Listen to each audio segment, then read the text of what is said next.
Record सुरू करून टाकलं मी. सो काय सांगितलं आताच्यात तुम्ही सेटिंग व्ह्युअरच्या आपल्याला प्रॉपर्टीज ओपन करायसाठी काय करावं लागेल? व्ही दाबा लागेल. नाही व्ही नाही, एस दाबावं लागेल. हा ठीक आहे, सॉरी, एस दाबा लागेल. नोट करून ठेवावं लागेल. तर एस दाबलं तर आपल्या प्रॉपर प्रोजेक्टच्या सेटिंग ओपन होतात. इथे प्रॉपर्टीज पॅनल मध्ये बघ प्रोजेक्ट सेटिंग आलेलं आहे. आता याच्यात वेगवेगळ्या आपल्या ऑप्शन्स असतात. जसं आपल्याला फ्रेम रेंज येतं. आता फ्रेम रेंज काय राहणार की न्यूक मध्ये आपल्याला कधीच व्हिडिओचं मिनिट आणि सेकंड्स मध्ये आपण एडिटिंग नाही करत, याच्यात फ्रेम बाय फ्रेम करतो. चिलआउट मध्ये पण तुम्ही फ्रेम बाय फ्रेमच वापरतो. Frame by frame. ठीक आहे. सो इथे फ्रेम रेंज आता बाय डिफॉल्ट 1 to 100 आहे. ही वाढवायची किंवा कमी करायची असते आपल्याला इथून फ्रेम रेंज मधून करता येते. त्यानंतर FPS काय राहतो आपला की फ्रेम रेट जो राहतो पर सेकंडचा, तो तुम्हाला कंट्रोल करता येते. इथून वाढवायचा आहे, कमी करायचा आहे. आता स्लायडर मध्ये इथे 24 पर्यंत दिलाय स्लायडर, तर 24 पर्यंतच येते असं नाही.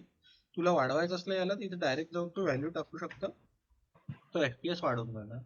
ठीक आहे. बट नॉर्मली आपण जे पण काम करतो ते 24 FPS वरच ठेवतो. तर त्यानंतर इथे फुल साईज फॉर्मॅट दिलेला आहे की आपल्या प्रोजेक्टचं जे साईज आहे ते काय ठेवायचं. तर हे सर्वात मेन आहे. इथे जाऊन आपल्याला 2K च्या जागेवर याला आपलं HD 720 आहे आणि 1080 आहे. 4K तर आपण एडिटिंग करत नाही कारण की त्याच्यासाठी मग आपल्या सिस्टम मध्ये कॉन्फिगरेशन हे तसं लागते. तर आपण नॉर्मल सिस्टमवर HD किंवा 720 पिक्सलवर एडिटिंग करतो. तर याला आपण HD 1080 करून टाकायचं. रिझोल्युशन आपलं 1920x1080 राहणार. तर इथे जसंच आपण चेंज केलं बघ, येऊन गेल्या सेटिंग्स त्यानुसार. ठीक आहे. सो HD 1080 आला. आता यामध्ये मग प्रत्येक वेळेस गरजेनुसार आपण नोट्स वापरतो, काही पण आपल्याला क्रिएट करायचं. समजा मला आता इथे ब्लॅक कलरचं पूर्ण आपला प्रोजेक्ट येत आहे किंवा इंटरफेस येत आहे, त्याच्यामध्ये मला काही कलर बॅकग्राऊंड घ्यायचा आहे. तर कलर बॅकग्राऊंड घ्यायसाठी कुठला नोड वापरू शकतो आपण? कलर नोडच घ्यावा लागेल म्हणजे. कलर नावाचा नोड नसेल तर कलर कलर घ्यायसाठी कुठला आहे आपलं? बघ स्टॅटिक कलर जर तुला पाहिजे असेल तर कॉन्स्टंट नावाचा नोड येतो. ठीक आहे, याला टॅब कॉन्स्टंट. दाब. हा, टॅब दाबून कॉन्स्टंट टाईप करायचं. आता नोड घ्यायसाठी तुला वेगवेगळे ऑप्शन आहे. इथे तुला लेफ्ट साइडला टूलबार दिलेला आहे. त्या टूलबार मधून तू क्लिक करून पण कोणता नोड घेऊ शकतो. यासाठी तुला कोणत्या कॅटेगरीत कोणता नोड आहे हे माहित पाहिजे. तर एकदा हे टूलबार पाहून घ्यायचे. याच्यात बघ आता पहिला जो आहे आपला, पहिली कॅटेगरी दिली आहे त्यांनी इमेज कॅटेगरी. ठीक आहे, याच्यावर कर्सर नेसेल तर तुला लिहून येणार टिप की इमेज आहे म्हणून. याच्यामध्ये जाऊन आपल्याला कॉन्स्टंट नोड इथून पण घेता येतील किंवा तू इथे राईट क्लिक कर, इमेज कॅटेगरी मध्ये जा, इथून कॉन्स्टंट घे, तसंही चालेल. तर सर्वात शॉर्टेस्ट आपलं काम आहे की टॅब दाबायचं आणि इथे कॉन्स्टंट घेऊन टाकायचं. आलं. आता याला कधी पण याचं जे आउटपुट आहे हे आपल्या व्ह्यूअरच्या इनपुट सोबत आपल्याला कनेक्ट करावं लागतं. ठीक आहे. हो. सो याला आयदर तू या व्ह्यूअरला याच्यासोबत कनेक्ट कर किंवा कॉन्स्टंटला त्याच्याशी कनेक्ट कर, चालून जाते. आता एकदा कॉन्स्टंट कनेक्ट केला की याच्यामध्ये कलर जो आहे, आता इथे तू मूव्ह करशील तर ब्लॅक टू व्हाईट थोडं. तुझं बोलत नसशील तर म्यूट कर, खूपच मागून आवाज येतोय. ठीक आहे. सो कलर आता इथे व्हाईट येऊन जातं. आता यामध्ये जर आपल्याला कलर घ्यायचा, समजा आम्हाला रेड वगैरे पाहिजे किंवा दुसरा कुठला कलर पाहिजे, तर इथे कलरवर क्लिक करायचं. आता हे मी याच्यावर क्लिक केलं तर हा आय ड्रॉपरचा आयकॉन दाखवत आहे.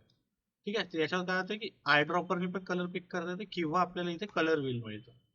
आता इथे क्लिक करायचं तर पूर्ण कलर व्हील मिळते, याच्यात RGB व्हॅल्यूज मिळतात. इथे तू सिलेक्ट कर, तू ज्याच्यावर पण सिलेक्ट करशील. समजा हे आहे, मी सिलेक्ट करतो. आता बघ काहीच चेंज नव्हतं कारण की इथे आपल्याला रेंज मध्ये पण कलर द्यावा लागेल. तुम्ही इथे बघ रेड कलर दिला, यात मिक्स करू आपण तर आपल्याला येलो ऑरेंज जो पण कलर पाहिजे तो कलर सिलेक्ट करता येतो. तर हे स्लायडर्स दिले, या स्लायडर्सच्या हिशोबाने तू कलर चेंज करू शकतो. याच्यात ह्यू चेंज करायचा आहे तुला, तर बघ ह्यू रोटेट होता याच्यामध्ये. तर हे जसं पाहिजे तसं आपल्याला कलर सिलेक्शन करता येतं. आता त्यानंतर इथं आपण कॉन्स्टंट बनवलं. असंच आपल्याला वेगवेगळे नोड येतात इमेज मध्ये. जसं जर तुला चेकर पाहिजे असेल तर चेकर बोर्ड नावाचा एक नोड येतो. ठीक आहे, चेकर बोर्ड जर कनेक्ट करू. आता प्रत्येक वेळेस आपल्याला इथून मॅन्युअली नोडला कनेक्ट करायची गरज नाही. डायरेक्ट तू याला सिलेक्ट कर आणि वन दाब, तर हा चेकर नोड याच्याशी कनेक्ट होऊन जातो. आलंय. या चेकरचा साईज आपल्याला कमी जास्त करायचा आहे, इथे साईज दिलेला आहे. या चेकरचा छोटं मोठं जसं पाहिजे तसं आपल्याला सेट करता येतं. ठीक आहे. बाय डिफॉल्ट हा 60 किंवा 65 वर राहतो, तर 64 वर असतो. ठीक आहे, तर 64 वर ठेवू आपण. आपल्याला नॉर्मली कॉन्स्टंट वापरायचं आहे, आपण कॉन्स्टंट. ठीक आहे. याच्यामध्ये काही पण छोटं मोठं करायचं असलं तर कुठल्या नोटनी करता येतं?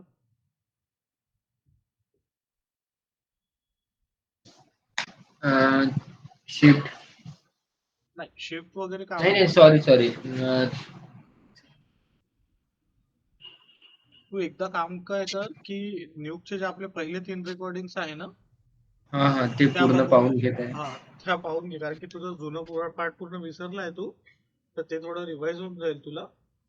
ठीक आहे. ठीक आहे. आपल्याला कुठल्या पण नोडला बघ, जर नोड असो, शेप असो की काही असो, त्याला जर कुठे पण मूव्ह करायचं आहे, त्याचा साईज चेंज करायचा आहे, काही पण चेंजेस करायचे असेल तर त्याला ट्रान्सफॉर्म करतो आपण फोटोशॉप मध्ये. न्यूक मध्ये याला ट्रान्सफॉर्म करण्यासाठी तुला ट्रान्सफॉर्म नोड लावावा लागतो. ठीक आहे. तर इथे आपण याला कॉन्स्टंटला सिलेक्ट करून जर टी दाबलं तर इथे ट्रान्सफॉर्म नोड येतो. ट्रान्सफर. ठीक आहे. याच्यासोबत आता इथे जो हा सर्कल आणि हे लंबी लाईन आली, यांनी काय करता येतं आपल्याला छोटं मोठं स्केल करायचं आहे, रोटेट करायचं आहे, स्क्यू करायचं आहे, डिस्टॉर्ट करायचं आहे, ते सगळे ऑप्शन्स इथे अवेलेबल मिळतात. ठीक आहे. तर याला जर मी मूव्ह करील बघ तर हा छोटा मोठा होत आहे, येत आहे स्केलचा ऑप्शन. आता तुला याला रोटेट करायचं आहे तर या अँगल वरून इथून रोटेट करता येतं. ठीक आहे. आपल्याला कोणत्या वेळी प्रॉपर्टीला रिसेट करायचं, प्रॉपर्टीच्या पॅनल मध्ये जायचं आणि याच्यावर कंट्रोल दाबून क्लिक करायचं या बारवर, तर ते रिसेट होऊन जातं. ठीक आहे. हा पार्ट आहे ना. आता समजा मला असं पाहिजे की आपल्याला काही अॅनिमेशन करायचं, तर अॅनिमेशन करायसाठी इथे ट्रान्सलेटची प्रॉपर्टी राहते, याला आपल्याला अॅनिमेट करावं लागते. आता इथे वेगवेगळ्या प्रॉपर्टी, एक्स आणि वाय ला तू जर याला मूव्ह करशील तर हा बघ हॉरिझॉन्टल मूव्ह होत आहे, दिसतंय. मी फक्त आपल्या मिडल बटनला मूव्ह करतोय तर हा एक्स डायरेक्शन मध्ये मूव्ह होत आहे. एक्स म्हणजे काय राहणार तुझं हॉरिझॉन्टल राहणार, वाय म्हणजे काय राहणार तुझं व्हर्टिकल. याला मूव्ह करतो, आता चेक कर, हा मूव्ह होतोय वरती खाली, लक्षात येतं. कोणत्या वेळी आपल्याला याला सेंटरला आणायचं आहे तर सिंपल सिंपल याला 0 टाकून द्यायची व्हॅल्यू, हा सेंटरला येऊन जाणार दोन्ही याच्यामध्ये एक्स आणि वाय मध्ये. त्यानंतर रोटेट जे आहे, तुला या सॉलिड जे पण आपण बनवलाय कॉन्स्टंट लेअर, याला रोटेट करायचं असेल तर तू रोटेट करू शकतो ज्याही डायरेक्शन मध्ये पाहिजे त्या डायरेक्शन मध्ये. हा अँगलच्या हिशोबाने रोटेशन देणार. आता आपलं एक जर पूर्ण कम्प्लीट रोटेशन आपण करतो म्हटलं तर आपलं 360 राहते. त्याच्यामध्ये जर मी 360 टाकेल तर हा पुन्हा रोटेट होऊन त्याच जागेवर येऊन जाणार. आता 360 पेक्षा वाढवतो तर इथे बघ व्हॅल्यूज तुला डिग्री मध्येच द्यावं लागते. तू डायरेक्ट टाकू शकतो यामध्ये व्हॅल्यू, त्यानुसार तो रोटेशन घेणार. त्यानंतर स्केल डायरेक्ट प्रॉपर्टी आहे, तुला छोटं मोठं करायचं त्यासाठी स्केलिंग राहील. तुला स्क्यू करायचं आहे तर स्क्यू ऑप्शन आहे, याला असं डिस्टॉर्ट करता येतं. एक्स आणि वाय दोन्ही डायरेक्शन मध्ये स्क्यू करता येते याला आपल्याला. त्यात ज्या प्रॉपर्टीवर इथे 2 लिहिलेला आहे तर तिथे तू त्यांना वेगळं वेगळं करू शकतो. म्हणजे तुला विड्थ आणि हाईटला वेगवेगळं स्केल द्यायचं असेल व्हॅल्यू तर इथे तू व्हॅल्यू टाकून पण करू शकतो. नाही तर तू इथे जर क्लिक केलं तर दोन्हीला तो विड्थ आणि हाईटला सोबत छोटा मोठा करत आहे. ठीक आहे. तर ही प्रॉपर्टी आली. नंतर स्क्यू ऑर्डर कुठल्या ऑर्डर मध्ये करायचं, एक्स आणि वाय, एक्स नंतर वाय करायचं की वाय आधी आणि नंतर एक्स, या हिशोबाने तू चेंज करू शकतो. आता सेंटर जो राहतो, हा जो आपला पिव्होट आहे हा सेंटरला आहे. याचं जर पोझिशनिंग तुला चेंज करायचं आहे तर तुला या सेंटर एक्स वाय ने चेंज करावं लागतं. ठीक आहे. त्यानंतर इन्व्हर्ट जे आपण सिलेक्ट केलं आहे त्याला इन्व्हर्ट करायचं असेल ते उलट होऊन जाणार ट्रान्सफॉर्मेशन त्याचे, तर ते आपल्याला इन्व्हर्ट वापरता येते. बाकी फिल्टर्सला आपण बेसिक क्युबिक मध्ये ठेवतो, याला काही चेंज करायचं नाही. मोशन ब्लर राहते की आपल्याला आपल्या जे पण काही आपण अॅनिमेट केलं आहे त्याला ब्लर करायचं असेल त्यासाठी मोशन ब्लर आणि हे बाकी सगळे ऑप्शन राहते.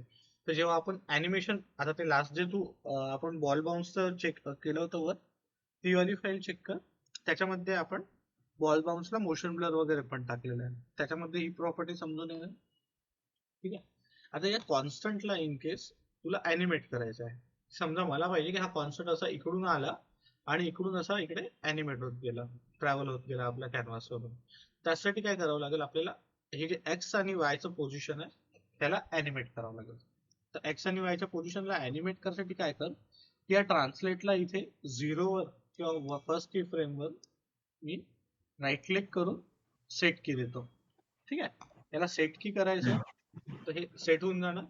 आता त्याच्यानंतर आपल्याला काहीतरी टाइमच्या इंटरव्हल नंतर पुढे जावं लागेल. एक वरच मी पहिली की दिली आणि एक वरच दुसरी की दिली तर अॅनिमेट काही होणार नाही. तर मी समज असं करतो की 10 सेकंद नंतर ही जी लेअर आहे ही इकडे अॅनिमेट झाली पाहिजे कॅनव्हासच्या बाहेर. आता इथे बघ एक लाईन आली, ही लाईन जे राहते तो आपला अॅनिमेशन पाहत राहतो. आता इथे टाइमलाईन वर बघ 2 जागी ब्लू कलरच्या टिक्स आलेल्या आहे. ब्लू कलरच्या टिक म्हणजे आपल्या कीज. ठीक आहे. तर आता आपण जर याला प्ले करू, प्ले करायसाठी काय आहे की स्पेस बार दाबशील तर हे मोठं होऊन जाणार पॅनल. एल ने आपला प्ले पॉज होतो. आता हे खूपच फास्ट झालं. जर चेक केलं आपण 10 फ्रेम्स मध्ये म्हणजे खूपच फास्ट येऊन गेलं. तर आपल्याला याचं ड्युरेशन वाढवायचं आहे. समजा मला पाहिजे की हा थोडा स्लो गेला पाहिजे शेप. तर याला काय करायचं, एक डोप शीट नावाचा ऑप्शन असते आपल्याकडे. इथे नोड ग्राफ आहे, कर्व एडिटर आहे आणि डोप शीट आहे.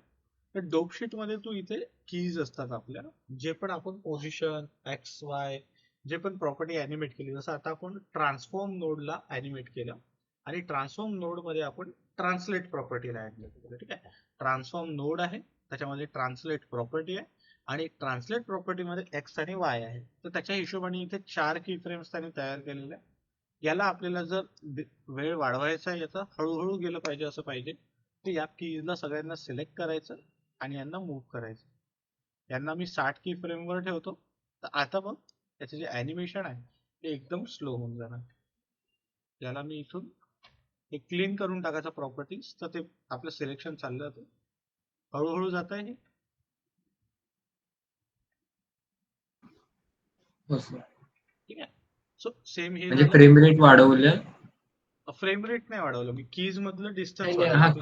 हा केस पुढे घेतल्या. हा कीज पुढे घेतल्या. अरे सिलआउट मध्ये पण तुम्ही कीज देता ना त्याला, हो हो. तेच त्यानुसार तसं आपल्याला ओपॅसिटी कमी जास्त करावी. हा ओपॅसिटी कमी जास्त करायचं. आता इथे बघ की हा अॅनिमेशन पाथ जो आहे हा एकदम सरळ सरळ चालला. याला जर आपल्याला काही चेंजेस करायचे तर आपल्याला कर्व एडिटर मध्ये जाऊन करावं लागतं. हा ग्राफ जो आहे मी कर्व एडिटर मध्ये जातो आणि याला थोडस वरती करतो. स्पीड साठी. हा स्पीड साठी. सो याला सिलेक्ट कर आणि याला कर्व करतो. आता चेक कर की आपल्या अॅनिमेशन मध्ये थोडं चेंजेस येणार. याला प्ले करू आपण. हा पहिले फास्ट आला आणि नंतर स्लो झाला. दिसेल. हो. याला मी पूर्ण स्टार्ट पासून प्ले करतो, नंतर स्लो झाला शेवटी. ठीक आहे. सो कर्व एडिटर मध्ये तू त्या प्रॉपर्टीला अॅनिमेट करू शकतो. ठीक आहे. सो कर्व एडिटरचा यूज याच्यासाठी रे. याचा अजून इन डेप्थ आपण जे बॉल बाउन्सचं अॅनिमेशन बनवलं त्याच्यामध्ये ट्रान्सफॉर्म प्रॉपर्टी आपण पूर्णपणे एक्सप्लेन केलेलं आहे. ठीक आहे. आता याच्यामध्ये जेवढ्या कीज देऊ आपण तेवढ्या डोपशीट मध्ये आपल्या कीज जनरेट होत जाणार. ठीक आहे. हा पार्ट आला. आता यामध्ये बघ हे हा ऑब्जेक्ट अॅनिमेट तर होत आहे, पण जेव्हा अॅनिमेट होत आहे हे आपल्याला एकदम असं ब्लरी ब्लरी व्यवस्थित नाही दिसून राहिलं, हे फाटल्यासारखे पिक्सल दिसून राहिलं. तर हे जर पिक्सल आपल्याला प्रॉपर मोशन ब्लर इफेक्ट टाकायचा असेल याच्यामध्ये, तर मोशन ब्लर आपल्याला नोड मध्ये दिलेला आहे. याला आपण स्पेस बार दाबतो, स्पेस बार थोडं खराब झाला. सो नोडग्राफ मध्ये ये, इथे मोशन ब्लर ऑप्शन आहे त्याला ऑन कर. आता चेक कर हे ब्लर येऊन जाणार. याला क्लीन करतो मी.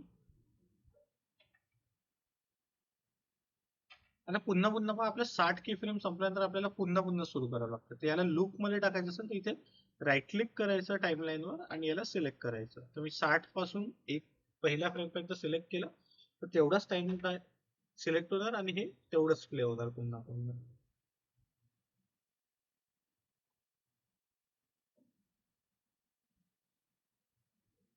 समजत ना?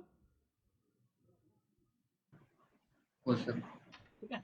सो मी हे आणि तुला मी अजून काही नोट्सची लिस्ट सांगतो. हे नोट्सची लिस्ट तू एकदा ते तिन्ही व्हिडिओ बघ. त्या तिन्ही व्हिडिओ मध्ये मी हे नोट्स एक्सप्लेन केलेले आहे, ते एकदा बघून घे. तेवढं तुझं रिवाइज झालं की मी तुला मग पुढचं सांगतो आपला टॉपिक. ठीक आहे. ओके. हा तर नोट्स कोणते कोणते लक्षात ठेवायचे बघ याच्यामध्ये. आपला जो रिफॉर्मॅट नोड आहे तो एक तुला वापरावा लागेल, जो पुन्हा पुन्हा कामी पडेल आपल्याला. त्यानंतर आपण मर्ज नावाचा एक नोड वापरला होता, तो हो. आपल्या कामी येणार. ठीक आहे.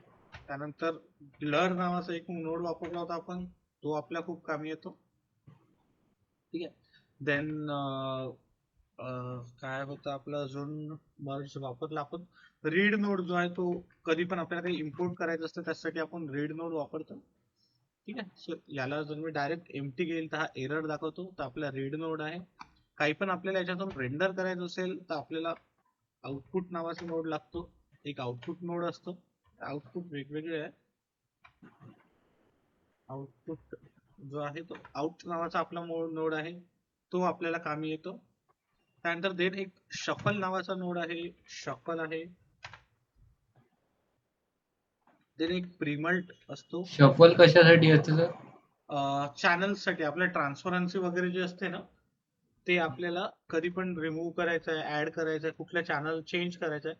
शफल जर झालं नसेल तर आता आपल्या पुढे जे आपण सीजीआय रेंडरिंगचं टॉपिक पाहू ना, त्याच्यामध्ये सीजीआय कंपोजिट मध्ये कव्हर करतो आपण तो. प्रिमल्ट एक आहे अजून एक. ठीक आहे. सो एवढे नोड. आणि याला आपल्याला अजून आपण बॅकड्रॉप्स वगैरे पण पाहिले होते, डॉट नोड वगैरे पण पाहिला होता. की समजा आपण टॅब दाबून याच्यामध्ये बॅकड्रॉप नावाचा एक नोड येतो. बॅकड्रॉप जर तू टाईप करशील तर हा काय करतो, आपण जे पण सिलेक्ट करतो त्या नोडच्या मागे एक बॅकड्रॉप देऊन देतो. ठीक आहे. तर आता हे सगळे नोड बघ एका याच्यात येऊन गेले. याला आपण नाव देऊ एका शकतो. सिलेक्ट झाल्या. हा, एका याच्यात सिलेक्ट झाले. याला लेबल देता येते की मी याला नाव देतो की नोट्स टू स्टडी. कलर पण चेंज करता येते त्याचा. हा, कलर वगैरे सगळं चेंज करता येतो. ठीक आहे. नोट्स टू स्टडी म्हणून नाव देतो. याच्यामध्ये इथे बघ लिहून आलं आहे, याचा साईज वाढवून टाकू आपण. साईज कोण वाढवलं तर फिल. अच्छा, इथे आहे साईजचा ऑप्शन. याला मी 20 करतो. याचा बॅकड्रॉपचा जर तुला कलर चेंज करायचा असला तर आपल्याला बॅकड्रॉपचा कलर इथून वरतून चेंज करता येतो. जो पाहिजे तो कलर आपण सिलेक्ट करू शकतो. ठीक आहे. सो हा बॅकड्रॉपला कलर मिळून जाणार. त्यानंतर आपण अजून एक डॉट नोड जो होता आपल्या डायरेक्ट कीबोर्डवर जे डॉट बटन असते ते दाबलं तू तर तुला एक छोटासा डॉट नोड मिळून जातो. याने काय होतं की आपण जे पण काम करतो त्याला अजून प्रॉपर नोडचा जो फ्लो आहे तो प्रॉपर वेनी मॅनेज करायसाठी आपण ते वापरतो. ठीक आहे. सो मी हे तुला लागेल तर याची पूर्ण रेकॉर्डिंगच शेअर करून देतो. यातून तू लिस्ट मधून नोट्स बघून घे कोणते कोणते वापरायचे आहेत आणि त्या तिन्ही व्हिडिओ मध्ये तुला मेनवाले रिव्हाइज जे बोल ना. जे मेनवाले नोट्स राहते जे काम पडणार त्याचे हार्डवेअरनं तेच हा. नोड आहे ना. हो, हे पुन्हा पुन्हा म्हणजे आता सुरुवातीला आपण जे 3 लेक्चर घेतले होते ना त्याच्यामध्ये आपण हे सगळे नोट डिस्कस केले होते. आता याच्या पुढे हो पण हो. आपल्याला अजून मग कॅमेरा प्रोजेक्शन साठी वगैरे कॅमेरा नोड वगैरे लागल. ते याच्यात नाही टाकले मी कारण की त्याचा तुला माहितच नाही वापर कसा करायचा म्हणून.